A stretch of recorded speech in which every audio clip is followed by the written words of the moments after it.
And so we know, though, that the knee is a hinge joint. Okay, so when you don't treat it as a hinge joint, knowingly or unknowingly, you're going to hurt it. And what's the two joints above and below it are not hinge joints. They're circular joints. So they circle, right? So if you ask the knee to circle instead of the hip, you will get pain. There's various factors that would contribute to having a vulnerable knee or knee pain, right? It could be genetic, could be tight hips, could be lack of understanding, could be not intelligent work in the asana. Okay, and so one thing we know is that tight hips come from bad posture. So that when you sit in chairs, couches, car seats, computer desks, all of the habitual things we do, when you end up sitting like this, that is not healthy for the hip joint.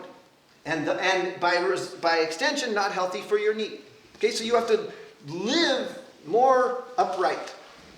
And just that immediate thing will change the condition of the hip.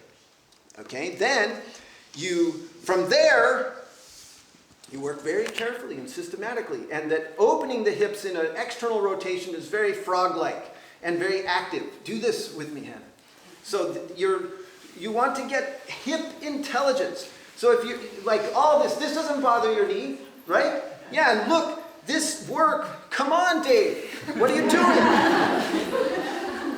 Okay, so, and feel the circularity of the hip. Okay, so, and then here, you, remember,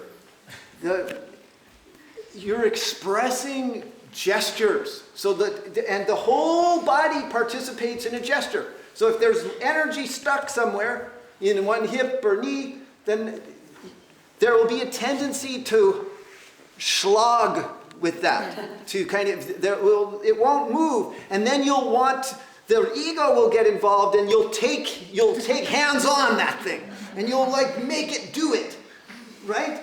Which you don't want to do. You want to manually do it to the best of your ability.